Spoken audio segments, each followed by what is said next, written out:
Since I'm running for President of the United States, I want to share with you a piece of my fundamental philosophy of governance. Right now, an extremely important case is awaiting decision by the Supreme Court. It's called Murthy versus Missouri. Basically, it's about whether the government can outsource censorship to social media platforms. We now know that both the Trump and Biden administrations leaned on Twitter and Facebook to force them to remove or suppress specific people and posts that question government policies.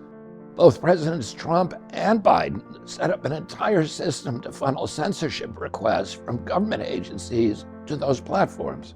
An entire army of agencies had access to the White House's censorship portal, including the CIA, the FBI, the IRS, the CDC, and White House political directors. All of them were censoring information that was factually accurate, but nevertheless inconvenient to the Trump and Biden administrations, which did not want the public to know the truth. I have a special interest in this case because I was one of the first people censored, and I was also one of the original plaintiffs who brought the suit in the first place. That's because the White House was ordering social media platforms to censor me, despite the fact that everything I posted was factually accurate and cited peer-reviewed publications or government databases.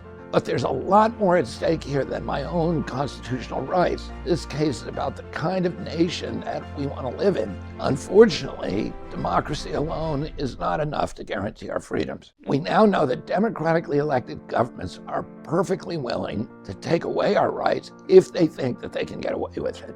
That's why the founders put constitutional limits on what the government can and cannot do.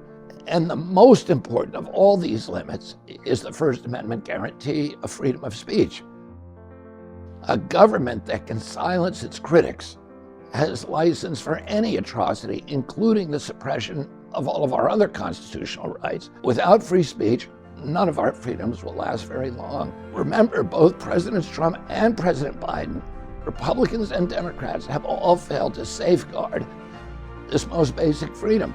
That changes the moment I become president.